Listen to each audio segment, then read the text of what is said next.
வணக்கம், நான் உங்கள் முத்துக்குமாரி. இந்த வீடியோவில் நாம் மார்ச் மாதத்துக்கான ஆங்கில புத்தாண்டு ராசி பலன் பார்த்துட்ருக்கோம். அதுக்கு முன்னாடி நம்ம சேனல் நீங்கள் சப்ஸ்கிரைப் பண்ணலைன்னா சப்ஸ்கிரைப் பண்ணிக்கோங்க. பெல் ஐக்கனை ப்ரெஸ் பண்ணிக்கோங்க. அதில் ஆல் அப்படின்னு ஒரு ஆப்ஷன் இருக்கும், அதை மறக்காமல் கொடுத்துக்கோங்க. 12 ராசிகளோட வரிசையில் இப்போ நம்ம பார்க்க போகிற ராசி மிதுன ராசி. புதனோட ராசி, இன்டெலிஜென்ட் ராசி எல்லாமே நம்ம சொல்லியிருக்கோம் நிறைய தடவை. ஸோ புதன்னாலே ஹைலி இன்டெலிஜென்ட் அப்படின்னு அர்த்தம். ஸோ புதன் வந்து இந்த மாதத்தில் எங்கே இருக்கிறாரு? ஃபர்ஸ்ட் ஆஃப் ஆல் உங்கள் ராசிநாதன் இல்லையா? அப்போ ஃபஸ்ட்டு புதன் எங்கே இருக்கிறாரு அப்படிங்கிறத நம்ம பார்த்துட்டோன்னா, புதன் மீனத்தில் இருக்கிறாரு, ராகுவோட கன்ஜக்ட் ஆக போகிறாரு. ஸோ புதன் ராகு கன்ஜக்ஷன் அப்போ என்ன ஆக போகுது அப்படின்னா, ஆசை ரொம்ப ரொம்ப அதிகமாக போகுது. இப்போ நம்ம எப்படி இருக்கோங்கிறது நமக்கு தெரியும். அப்போ நம்ம இன்னும் முன்னேறணும், நம்மளை டோட்டலாக ஒரு வித்தியாசமான பர்சனாக இந்த உலகம் பார்க்கணும், நம்ம யாருங்கிறத இந்த உலகத்துக்கு நிரூபிக்கணும் இப்படிங்கிற ஆசை நிச்சயமாக மிதுன ராசிக்காரங்களுக்கு வரும். ஈவன் நீங்கள் ஒரு ஹவுஸ் ஒய்ஃபாக ஹோம் மேக்கராக இருந்தாலுமே, நான் இன்னும் என் உடம்பை பேணணும், நான் இன்னும் பார்க்க குட் லுக்கிங்காக இருக்கணும், என்ன 4 பேர் மதிக்கணும் அப்படிங்கிற ஒரு இன்டென்ஷன் கண்டிப்பாக உங்களுக்குள்ளே வந்துடும். அல்லது உங்கள் மேலே பெருசாக ஆசை இல்லைனாலும் உங்கள் பிள்ளைங்க, உங்கள் கணவன் சம்மந்தமான ஒரு ஆசைகள்ங்கிறது உங்களுக்கு வந்துடும். ஸோ ஓவராலாக உங்கள் டிசையர்ஸ் மல்டிபிள் டைம்ஸ் அதிகமாகக்கூடிய மாதம் இது. டிசைர்ஸ் மட்டும் அதிகமான போதுமா, அதை நாங்கள் அச்சீவ் பண்ண வேண்டாமா, அதை நாங்கள் செய்வோமா அப்படின்னா செய்யவும் முடியும். அந்தளவுக்கு பாசிட்டிவான மந்த்து தான் இந்த மந்த்து. ஸோ உங்களை பற்றின ஒரு நல்ல எண்ணம், நீங்கள் முன்னேறணுங்கிற ஒரு சிந்தனை, அதாவது ரொம்ப ஒரு ஹை ஆம்பிஷன். சரி, நான் இந்த லெவலில் இருந்துகிட்ருக்கேன், முட்டாள்தனமாக இவ்வளோ நாள் இப்படியே இருந்துட்டேன், இதெல்லாம் அடித்து உடச்சி நான் திரும்ப மேலே வரணும் அப்படிங்கிற ஒரு எண்ணம் வந்து பரிபூர்ணமாக இந்த மிதுன ராசிக்கு இந்த மந்த்து இந்த புதன் ராகு காம்பினேஷன் அப்படிங்கிறது கொடுக்க போகுது. பொதுவாகவே அது ஒரு மெலிஃபிக் காம்பினேஷன்னு நீங்கள் எடுத்துக்க வேண்டாம். ஏன்னா ராகு அப்படிங்கிற கிரகம் வந்து என்னென்னா ஆசையை தூண்டக்கூடிய கிரகம். ஒன் வேர்டில் சொன்னோன்னா அதை பேராசைன்னு கூட சொல்லலாம். போதும் போதும் போதும்னு எவ்வளோ செஞ்சாலுமே அந்த ராகுவுக்கு பத்தவே பத்தாது. அந்த ராகுவை சாட்டிஸ்ஃபை பண்ணுறதே கஷ்டம். ஸோ நீங்கள் வந்து உங்கள் லெவல்லேருந்து பல மடங்கு அப்கிரேட் ஆகணும்னு நீங்கள் நினைக்க போகிறீங்க. நீங்கள் கொஞ்சம் டிஸ்சாட்டிஸ்ஃபைட் ஆக போகிறீங்க. கரண்ட்டாக நீங்கள் எப்படி இருக்கீங்களோ அதை நினச்சி டிஸ்சாட்டிஸ்ஃபை ஆகி இன்னும் நம்ம நல்லா முன்னேறணுங்கிற ஒரு டெசிஷன் எடுக்கக்கூடிய மாதம் தான் பேசிக்காக இந்த மாதம். சரி, ஒவ்வொரு செக்டாருக்கும் நம்ம எப்படி இருக்கோம் அப்படிங்கிறத பார்த்துடலாம். ஃபர்ஸ்ட் ஆஃப் ஆல் தொழில். நாங்கள் தொழிலில் இருக்கோம், எங்களுக்கு எப்படி இருக்க போகுது? ரொம்ப எக்ஸலண்ட்டாக இருக்கும். காரணம் என்னென்னா, செவ்வாய் 6ஆம் அதிபதி சுக்கிரனோடு சேர்ந்து 8ல் இருக்கிறாரு. ஸோ 8ஆம் இடத்துல இருந்தாலே அது ரொம்ப நல்ல விஷயம். ஏன்னா 8ங்கிறது ரொம்ப பாசிட்டிவான ஒரு இடம். அதுதான் வந்து என்ன சொல்கிறது, இப்போது சும்மா இருந்துகிட்ருக்கோம், சரியா ரொம்ப கஷ்டப்படுறோம், உழைக்கிறோம், ஒரு ப்ரமோஷன் வாங்குகிறோம், இன்க்ரிமெண்ட் வாங்குகிறோன்னா அதெல்லாம் ஒரு நல்ல விஷயந்தான். சும்மா இருந்துகிட்டே இருப்பாங்க, எதிர்பாராத நேரத்தில் ஒரு பிஸ்னஸ் ஆரம்பிப்பாங்க, அது சூப்பர் சக்ஸஸ்ஃபுல்லாக போகும். அதை ஆரம்பித்து அவங்களே நினச்சிருக்க மாட்டாங்க அது இவ்வளோ சக்ஸஸ்ஃபுல்லாக போகும்னு. அதைத்தான் கொடுக்கக்கூடியது 8ஆம் இடம். அப்போ லக்குன்னா என்னது? இது தானே. என்ன, நம்ம உழைக்கிற உழைப்புக்கு ஊதியம் கிடைக்கிறதுக்கு பேர் ஒன்றும் கிடையாது. இங்கே வந்து அவங்களே அந்த கிரகம், அந்த யூனிவர்ஸே அவங்கள வந்து அந்த கரெக்டான பாத்துக்கு கொண்டு போய் விட்டுரும். அவங்களுக்கு அந்த பொட்டன்ஷியல் கண்டிப்பாக இருக்கும். அது இல்லாமல் சும்மாலாம் லக்கு ட்ரிகர் ஆகாது. இருந்தாலும் அது ஒரு பெரிய விஷயம் இல்லையா? தன்னோட பாத் என்னங்கிறத தேடி பிடிக்கிறது. அந்த மாதிரியான ஒரு காம்பினேஷன் தான் இப்படி இருக்குது. உங்களுக்குள்ளேன்னு ஒரு டேலண்ட் இருக்கும். ஆனால் நம்ம அதை விட்டுட்டு நம்ம ஒரு டிகிரியை படிச்சிட்டோன்னு அது பின்னாடியே ஓடிட்டுருப்போம். உங்களோட டேலண்ட் என்னவோ அதை நீங்கள் கரெக்டாக அனலைஸ் பண்ணி அந்த வகையில் ஒரு தொழிலை சூஸ் பண்ணி அதில் நீங்கள் ஜெயிக்கிறதுக்கான அடித்தளத்தை போடக்கூடிய மாதம் எந்த மாதம்னா இந்த மார்ச் மாதம்.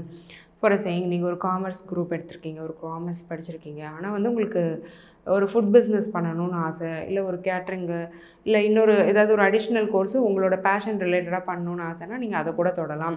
இல்லை அதை சம்மந்தப்பட்ட தொழில் ஆரம்பிக்கலாம், ரொம்ப சக்ஸஸ்ஃபுல்லாக இருக்கும். ஸோ பேசிக்காக என்னென்னா, உங்களுக்கு என்ன வருமோ அது சம்மந்தப்பட்ட தொழிலில் நீங்கள் பண்ணும்போது, ஈவன் நீங்கள் ஒரு ஹோம் மேக்கராக இருக்கலாம், உங்களுக்கு டைலரிங் ஸ்டிச்சிங்லாம் ரொம்ப பிடிக்கும்னா நீங்கள் நல்லா அது சம்மந்தப்பட்ட ஒரு ஆரி ஒர்க்ஸ் அந்த மாதிரியான கிளாஸஸ்லாம் சேர்ந்து படித்து அது சம்மந்தப்பட்ட பிஸ்னஸ் பண்ணுறது, உங்களுக்கு பியூட்டிஷியன் கோர்ஸ் பிடிக்கும்னா அதை பண்ணுறது, நீங்கள் மென்னாக இருக்கிறீங்க, உங்களுக்கு ஃபோட்டோகிராஃபியில் இன்ட்ரெஸ்ட்டு, இல்லை டேரக்டர் ஆகணும்னு ஆசை, இல்லை ஃபிலிம் மேக்கிங்கில் இன்ட்ரெஸ்ட் இருக்குன்னா அதெல்லாம் நீங்கள் பர்சியூ பண்ணுறதுக்கான ஒரு நல்ல மந்த்து தான் இந்த மாதம். இந்த மாதம் கண்டிப்பாக நிறைய பேர் உங்களுடைய பேஷன் எதுவோ அதை தேடி ஃபாலோ பண்ண ஆரம்பிப்பீங்க. சரி, நாங்கள் ஒர்க்கிங் கம்யூனிட்டி எங்களுக்கு எப்படி இருக்குது? நல்லாயிருக்கு. 10ஆம் அதிபதி குரு வந்து நல்லா இருக்கிறார். ஆல்ரெடி 11ல் இருக்கிறதுனால தொழில் மூலமாக லாபம் அப்படிங்கிறது இருக்குது. அதே மாதிரி அந்த குருவுக்கு வந்து வேறு எந்த காம்பினேஷன்ஸும் இப்போ வரல. மந்த்லி பிளானட்ஸ் எதுவுமே வந்து அந்த குருவை போய் டிஸ்டர்ப் பண்ணலை. ஸோ வேலை நீங்கள் நல்லா பண்ண போகிறீங்க, இருக்கிற வேலையை நீங்கள் நல்லா கொண்டு போக போகிறீங்க, அதன் மூலமாக நல்ல லாபம் அப்படிங்கிறது இருக்குது. இன்க்ரிமெண்ட் ப்ரமோஷன் எக்ஸ்பெக்ட் பண்ணுறீங்கன்னா கண்டிப்பாக கிடைக்க போகுது. ஸோ தொழில் வேலை அப்படிங்கிறது ரொம்ப நல்லாயிருக்கு. சரிங்க, நாங்கள் திருமணம் பண்ணலாமா? 7ஆம் அதிபதி ஆல்ரெடி 11ல் உட்காந்துட்டு 2ஆம் இடத்தை பார்க்குறாரு இல்லையா? சரி, 3ஆம் இடத்தை பார்க்குறாரு இல்லையா? ஸோ அப்போ வந்து உங்கள் திருமணம் சம்மந்தப்பட்டு நீங்கள் எடுக்கக்கூடிய முயற்சிகளில் வெற்றி அப்படிங்கிறது சித்திக்கக்கூடிய மாதம் இந்த மார்ச் மாதம். ஸோ கண்டிப்பாக நீங்கள் வந்து அலைன்ஸ் பார்க்கலாம், அலைன்ஸ் ஃபிக்ஸ் ஆகும், நல்லபடியாக திருமணம் ஆகும், நல்ல ஸ்பவுஸ் கிடைப்பாங்க. அந்த 11 அப்படிங்கிறது பியாண்ட் எக்ஸ்பெக்டேஷன்ஸ்னு சொல்லுவோம். நீங்கள் எதிர்பார்த்ததை விட நல்லவரை அமைகிறதுக்கான வாய்ப்பு இருக்குது. மறுமணம் நிறைய பேருக்கு ஆகிறதுக்கான வாய்ப்பும் மிதுன ராசியில் இருக்குது. ஏன்னா குரு உட்காந்துட்ருக்கிறது 11ல். அவர் இயர்லி பிளானட்ங்கிறதுனால நான் ஒவ்வொரு மந்த்துமே இதை சொல்லுவேன், மறுமணம் ஆகிறதுக்கான வாய்ப்பு இருக்குன்னு. ஏன்னா அந்த குரு டிரான்சிட் ஆகிற வரைக்கும் அந்த செகண்ட் மேரேஜுக்கு ட்ரை பண்ணுறவங்களுக்கான யோகம் வந்து ரொம்ப ஹையாக இருக்குது, நல்லாயிருக்கு. சரி, ஓகேங்க, நாங்கள் சைல்டு பர்த்துக்கு ட்ரை பண்ணுறோம், எங்களுக்கு எப்படி இருக்குது? 5ஆம் இடம் நல்லா இருக்கு இல்லையா? சுக்ரன் வந்து செவ்வாயோடு சேர்ந்துட்டுருக்கிறாரு. ட்வின்ஸ் பிறக்கிறதுக்கான யோகம் நிறைய பேருக்கு மிதுன ராசிக்காரங்களுக்கு இருக்குது. பட் இது வந்து ஒரு கோச்சாரத்தில் சொல்லக்கூடிய விஷயம் கிடையாது. இது ரொம்ப சென்சிபிளான விஷயம். சுய ஜாதகத்தையும் பார்க்கணும். பட் கோச்சாரத்தை பார்க்கும்போது சுக்ரன் செவ்வாயோட காம்பினேஷன் ரொம்ப நல்லா இருக்கிறதுனால இரட்டை குழந்தைகள் கூட பிறக்கிறதுக்கான வாய்ப்பு இருக்குது. செகண்ட் பேபி நீங்கள் கன்சீவ் ஆகிறதுக்கான வாய்ப்பு இருக்குது. ஃபஸ்ட் பேபி ஆல்ரெடி இருக்குது, செகண்ட் பேபிக்கு நாங்கள் ட்ரை பண்ணிகிட்ருக்கோன்னா அந்த செகண்ட் பேபி நீங்கள் கன்சீவ் ஆகிறதுக்கான வாய்ப்பு இருக்குது. நிறைய பேர் ரொம்ப நாள் ட்ரீட்மெண்ட்டில் இருந்தோம், எங்களுக்கு வந்து அந்த ட்ரீட்மெண்ட் கையே கொடுக்கலன்னு யோசிச்சுட்டு இருந்திருப்பீங்க. அந்த விஷயங்கள் எல்லாம் மாறப்போகுது. ஏன்னா 11ல் இருக்கக்கூடிய குரு வந்து 11ங்கிறது நோயிலேருந்து நிவர்த்தி, 6ங்கிறது நோய், 11ங்கிறது நோயிலேருந்து நிவர்த்தி. ஒரு மருத்துவர்கிட்ட போகிறீங்க, ஒரு ட்ரீட்மெண்ட் எடுக்கிறீங்க, அந்த ட்ரீட்மெண்ட் சக்ஸஸ் ஆகணும்னா 11ஆம் இடத்தோட சப்போர்ட் வேணும். அந்த 11ல் வந்து ஒரு குரு அப்படிங்கிற ஒரு சுப கிரகம் இருக்கிறதுனால ட்ரீட்மெண்ட்லேருந்து நல்ல ரிசல்ட்ஸ் கிடைக்க போது. நிறைய பேர் கன்சீவ் ஆக போகிறீங்க. ஸோ குழந்தை பிறப்பை பொறுத்த வரைக்கும் மிதுன ராசிக்கு ரொம்ப நல்லாயிருக்கு இந்த மாதம். அதில் வந்து எந்த டவுட்டும் இல்லை. சரிங்க, ஓகே. ஹஸ்பண்ட் அண்ட் ஒய்ஃப் எங்களுடைய ரிலேஷன்ஷிப் வந்து எப்படி இருக்கும்? புதன் ராகுவோட மாற்றாரு. அப்போது உங்கள் கணவனை பற்றின உங்களுடைய எக்ஸ்பெக்டேஷன்ஸ் அதிகமாகுது. ஒரு 10 ரூபாய்க்கு ஏதாவது ஒன்று வாங்கி கொடுத்தாலுமே ஏன் ஒரு 100 ரூபாய்க்கு ஏதாவது எனக்கு வாங்கி கொடுத்தா என்னன்னு தோணும். அந்த ஒய்ஃப் வந்து ஏதோ ஒரு விஷயம் அவங்களும் ஒர்க் பண்ணுறாங்க, அவங்களுக்கு ஒரு சின்ன கிஃப்ட் பண்ணுறாங்கன்னா இவ ஏன் இவ்வளோ கஞ்சத்தனமாக இருக்கா, இவன் நமக்கு இன்னும் நல்லா செஞ்சா என்ன, இல்லை ஏதோ ஒரு ஃபுட் செய்கிறாங்கன்னா ஏன் ஒரு கூட்டு ஒரு பொரியல் தான் வைப்பியா, இன்னும் 2 வச்சா என்ன அப்படின்னு உங்கள் எக்ஸ்பெக்டேஷன் அவங்க விதத்தில் வந்து கொஞ்சம் அதிகமாகும். அதனால் சின்ன சின்ன கிளாஷஸ் வர்றதுக்கான வாய்ப்பு இருக்குது. ஸோ அந்த எதிர்பார்ப்பை கொஞ்சம் குறைச்சிக்கோங்க. எது செஞ்சாலுமே அவங்க அன்போடு செய்யும்போது அது ஒரு பெரிய விஷயம் இல்லையா? அதை நம்ம உணரும்போது அந்த லைஃப் வந்து எப்போவுமே நல்லாயிருக்கும். இந்த புதன் ராகு காம்பினேஷன் வந்து கொஞ்சம் மெலிஃபிக் தான். ஏன்னா அது உங்களோட ஆசையை தூண்டும். உங்கள் ஆசையை தூண்டும் போது கூட இருக்கிறவங்க பாதிக்கப்படுவாங்க. ஏன்னா அவங்களும் உங்களை மாதிரி ஒரு ஹியூமன் பீயிங் தான். எல்லா நேரமும் நம்மளை புரிஞ்சுக்கிட்டே அவங்க நடந்துக்கணும்னு நம்ம எதிர்பார்க்கறது தப்பு. அந்த ஒரு விஷயத்தை மட்டும் மனசில் வச்சுக்கோங்க. சரி, ஓகேங்க, நாங்கள் ப்ராப்பர்ட்டி வாங்கலாமா? எங்களுக்கு ப்ராப்பர்ட்டி இலக்கு எப்படி இருக்குது? 4ஆம் அதிபதி போய் புதன் ராகுவோடு சேர்றாரு. ஸோ பேங்க் ஸ்கீம்ஸில் நீங்கள் இன்வெஸ்ட் பண்ணுறது நல்லது. ஏன்னா புதன் வந்து வணிக கிரகம், வங்கி அதெல்லாம் குறிக்கக்கூடிய கிரகத்தில் 2, ஒன்று குரு, இன்னொன்று புதன். ஸோ நீங்கள் பேங்க் ஸ்கீம்ஸில் இன்வெஸ்ட் பண்ணலாம். சின்ன சின்ன ஆர்டி போடுறது, எஃப்டி போடுறது, இந்த மாதிரியான விஷயங்கள் பண்ணுங்கள். பெருசாக எதுவும் இன்வெஸ்ட் பண்ண வேண்டாம். முக்கியமாக ஷேர்ஸு, ஸ்பெக்குலேஷன்ஸ், ட்ரேடிங் இந்த மாதிரியான விஷயங்களை இந்த மாதம் தயவு செஞ்சு இறங்காதீங்க. ஈவன் மியூச்சுவல் ஃபண்ட்லேயுமே நீங்கள் இன்வெஸ்ட் பண்ணோன்னா மாட்ரேட் ரிஸ்க்கு, ஜீரோ ரிஸ்க்கு கிடையாது, ஹை ரிஸ்க் இல்லாமல் மாட்ரேட் ரிஸ்க்கு, லோ ரிஸ்க் உள்ள ஃபண்ட்ஸில் நீங்கள் இன்வெஸ்ட் பண்ணிக்கிறது வந்து நல்லது. சரி, ஓகே, நாங்கள் ஃபாரினில் இருக்கோம், எங்களுக்கு எப்படி இருக்கும்? 12ஆம் அதிபதி செவ்வாய், சுக்ரன் வந்து செவ்வாயோடு இருக்கிறாரு. ஸோ நிறைய பேர் அப்ராட் போகக்கூடிய ஆப்பர்ச்சுனிட்டி கிடைக்கும். என்ட்ரன்ஸ் எக்ஸாம் எழுதுனீங்கன்னா அது கிளியர் பண்ண முடியும். ரொம்ப நாள் அப்ராடில் இருக்கேன், இந்தியாவே திரும்பி வந்துடலாமா அப்படிங்கிற அளவுக்கு வந்து அங்கே எனக்கு பிரச்சனை இருக்குன்னா அந்த பிரச்சனையெல்லாம் நிவர்த்தியாகி ஒரு ஸ்பான்சர்ஷிப் கிடைக்கிறது, வீசா கிடைக்கிறது, பிஆர் கிடைக்கிறது, இந்த மாதிரியான நல்ல விஷயங்கள்லாம் அப்ராடில் இருக்கிறவங்களுக்கு கண்டிப்பாக நடக்கும். ஸோ அப்ராடில் இருக்கிறவங்கள பொறுத்த வரைக்குமே இந்த மாதம் வந்து நல்ல மாதம் தான். சரி, ஓகேங்க, நாங்கள் வந்து ஸ்டூடெண்ட்ஸு, எங்களோட இதெல்லாம் எப்படி இருக்கும் இந்த மாதம்? எங்கள் ஸ்டடீஸ் வந்து எப்படி இருக்கும்? புதன் ராகு கன்ஜெக்ஷன் இருக்குது இல்லையா? ஸோ டிஸ்ட்ராக்ஷனுங்கிறது ஏகத்துக்கும் இருக்கும். பொதுவாக யாரால் டிஸ்ட்ராக்ஷன் வரும்னா ஃப்ரெண்ட்ஸ், கொலீக்ஸ்னால வரும். ஏன்னா புதன் தான் ராகுவோட போய் சேர்றாரு. அப்போ என்னென்னா நம்ம ஃப்ரெண்டோட இன்னும் டைம் ஸ்பெண்ட் பண்ணலாம், ஃப்ரெண்ட்ஸோடு சேர்ந்து எல்லோரும் குரூப்பாக ஒரு ட்ரிப் போகலாம், அவுட்டிங் போகலாம், இந்த மாதிரிலாம் நிறைய பிளான்ஸ் வருது.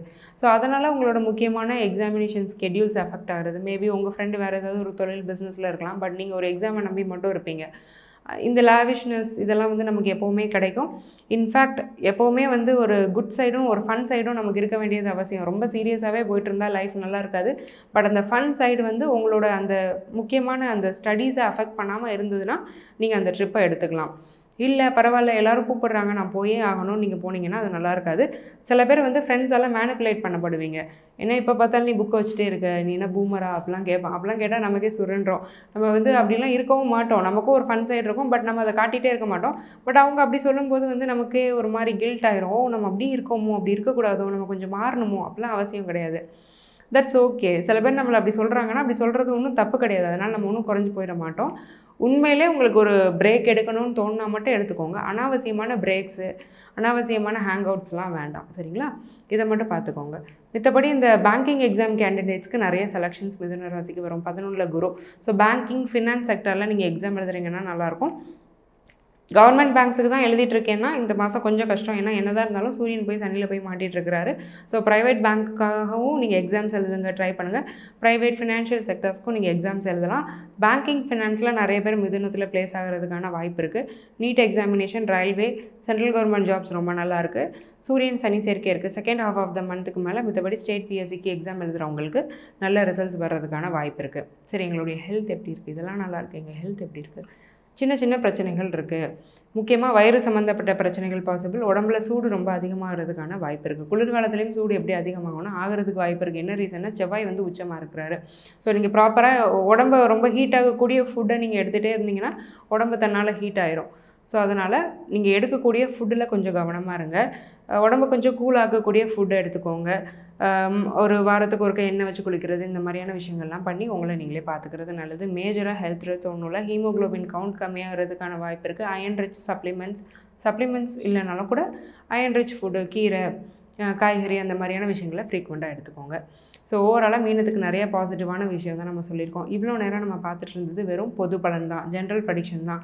உங்கள் ஜாதகத்தோட என்டையர் கன்சல்டேஷன் வேணும் அப்படின்னா கீழே இருக்க என்னுடைய நம்பருக்கு கால் பண்ணி என்னுடைய அப்பாயின்மெண்ட்டை நீங்கள் புக் பண்ணிக்கோங்க. ஸோ துல்லியமான ப்ரெடிக்ஷன், ரொம்ப ஈஸியான சிம்பிள் ரெமடிஸோடு நான் உங்களுக்கு சஜஸ்ட் பண்ணுவேன். இதை கேட்டு நிறைய பேர் பெனிஃபிட் ஆகியிருக்காங்க. அதே வரிசையில் நீங்களும் பெனிஃபிட் ஆகணும்னு நான் வேண்டிக்கிறேன். ஆல் த வெரி பெஸ்ட் மிதுனம். நன்றி, வணக்கம்.